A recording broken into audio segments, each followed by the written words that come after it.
Hello and welcome to the video. My name is Wade Smith, and this video is about Isshinryu Karate and specifically the difference between a snap kick and a thrust kick, especially the front snap kick versus the front thrust kick. And before I get into the video, I watch a lot of fights naturally, being a ranked person in Isshinryu Karate. I watch a lot of pro fights.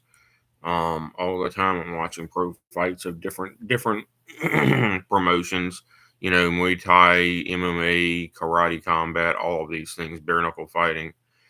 And what gets me and irks me is a lot of times the commentators don't even know the difference between a snap kick and a thrust kick. Or because Muay Thai, the word for kick is teep, they started using the term teep, and they don't even know the difference because they I'm not picking on Thailand, but their language is actually inferior, and they don't even have a word that differentiates one type of kick from another. It's just a T. All right. So I'm like, the announcer needs to learn the difference between the techniques before he's sitting there describing them to you, because they're supposed to know the difference and they don't. So a snap kick goes out and back and like a hinge, whereas a thrust kick or push kick is actually leveraging off of your hip, and your hip counter rotates into the kick. All right. And you kick with the ball with the heel of the foot for a thrust kick because it's lining up with the bones. Whereas a snap kick, you're going for maximum range and you kick with the ball of the foot just below the toes, or rather just above the toes is the correct way to say that. But a snap kick is like a jab, is the full contact karate what the jab is to boxing. All right, you're finding your opponent's range and you're getting in at least some superficial damage with the snap kick. Um, Whereas a thrust kick is like your right cross, it's going to hit and you push through. That's another thing. You ever watch women in mixed martial arts and even women's boxing? They air punch, they miss one another because they don't know how to throw a punch. Um, when you punch, you don't punch at your target, you punch through the target. You should be aiming 2 to 4 inches beyond the target with a punch, and a good kick should be aiming 4 to 6 inches or so beyond the target. So you're kicking through the target. And although I'm getting too old to be doing this stuff, especially since I'm out of shape and haven't trained full time in a long time, but about a year and a half ago, I was walking down the street where I lived at the time in Baton Rouge, and there was a young man training, and he happens to be a black belt in Gracie Jiu Jitsu, but he was self training Muay Thai kickboxing, and he was about to join a Muay Thai dojo or gym to train full contact in a Thai kickboxing. And so he was working on his bag, and I happened to be walking down the street, and I met him that day and got to talking with him.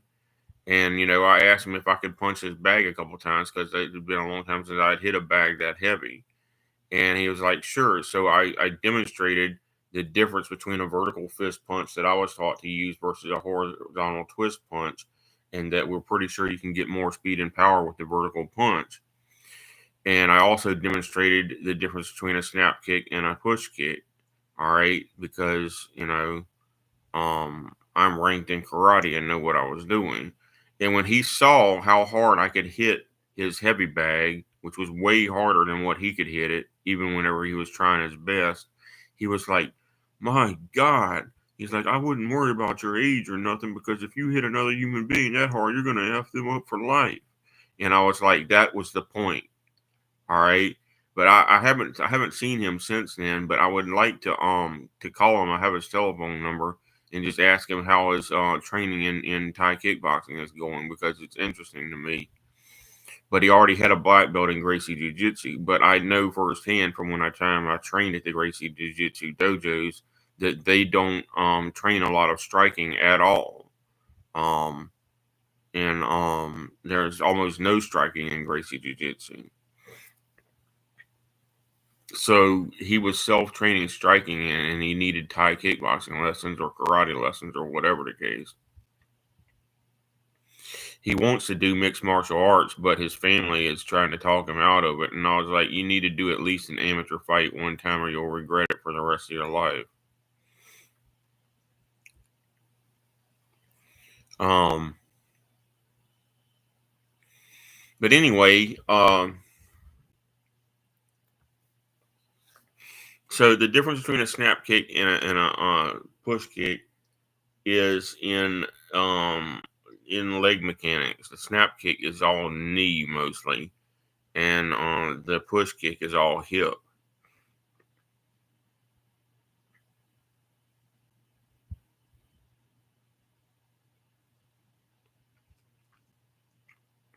And I don't know what wimps they tested when they tested the average strength of supposedly professional fighters' push kick, because I've tested my push kick and I hit about 4 times, 3 to 4 times harder than what they claim professional fighters average on a push kick.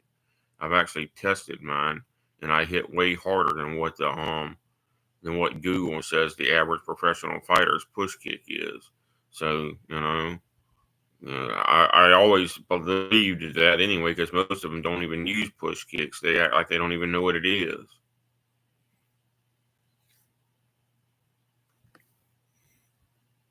I know that Taiwan Chai, the Thai kickboxer champion, does use push kicks and other straight kicks a lot. Like every other technique he throws is a front push kick.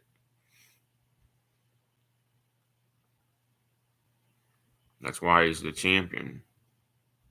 All right, so this is going 6:45 or so. All right, thank you for watching. If anybody watches this, and I realize I didn't do a demonstration of the differences between the kicks, but it's early in the morning and I kind of don't feel like demonstrating.